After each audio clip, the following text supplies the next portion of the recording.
الله الرحمن الرحيم الحمد لله رب العالمين الرحمن الرحيم مالك يوم الدين إياك نعبد وإياك نستعين اهدنا الصراط المستقيم صراط الذين أنعمت عليهم غير المغضوب عليهم ولا الضالين.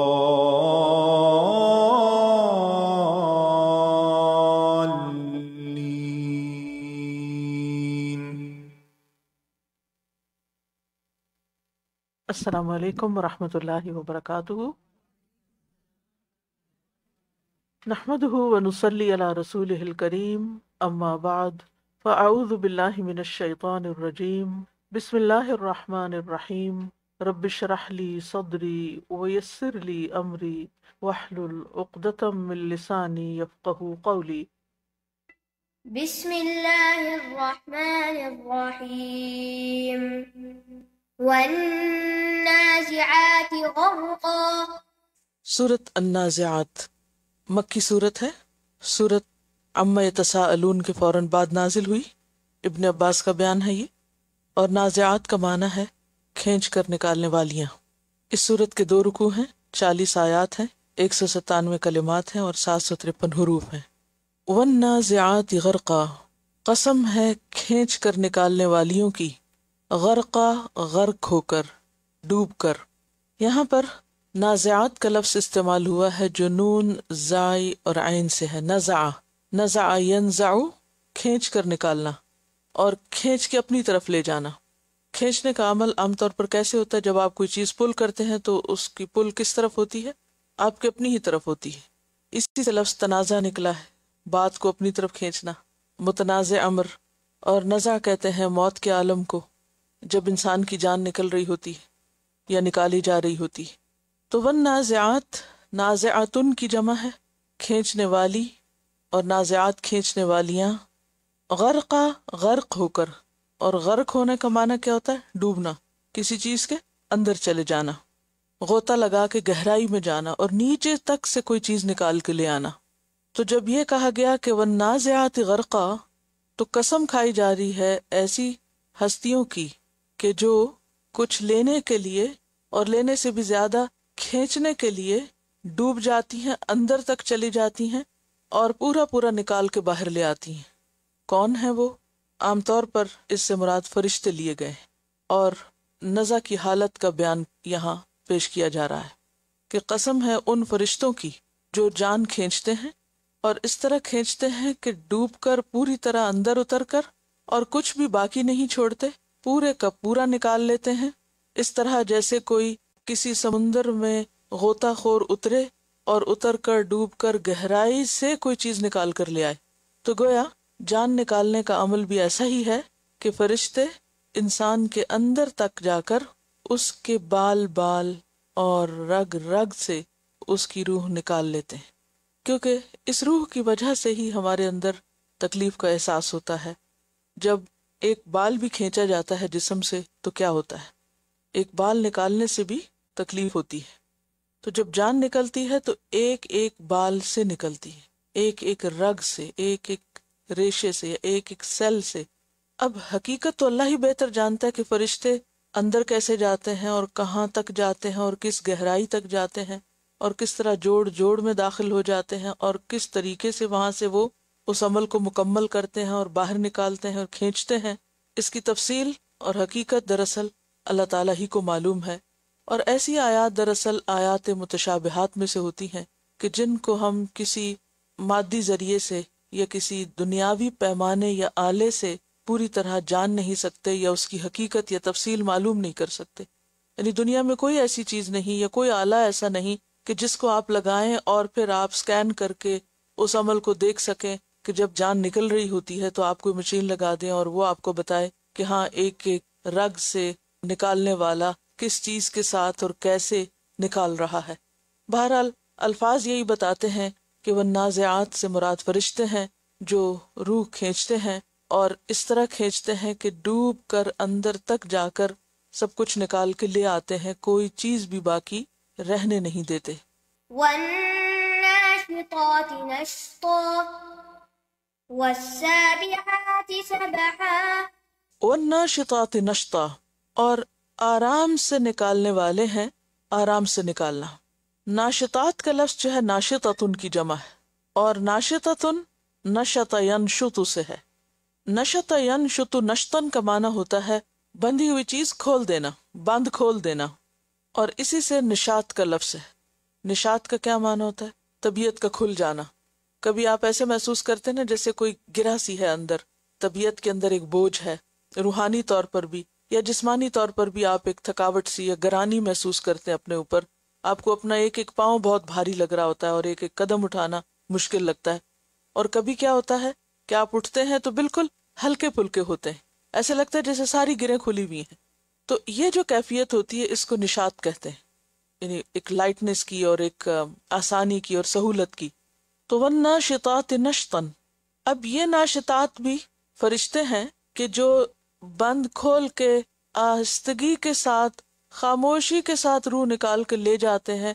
دیکھنے والوں کو پتہ بھی نہیں چلتا کہ کب آئے، کب داخل ہوئے، کب عمل شروع ہوا اور کس لمحے نکل گیا. اسی لیے تو بعد میں آلات لگا لگا کے دیکھتے رہتے ہیں کہ شاید ابھی بھی اندر دل یا کوئی حصہ کام کر رہا ہو اور دوبارہ انسان کو زندہ کرنے یا اصل حالت میں لانے کی کوئی تدبیر ہو سکے. تو والناشطات نشطن یعنی سہولت کے ساتھ، آسانی کے ساتھ، آرام سے، خاموشی سے، آہستگی سے اس کو نکال کے لے جاتے ہیں. کس کو؟ انسان کی روح کو.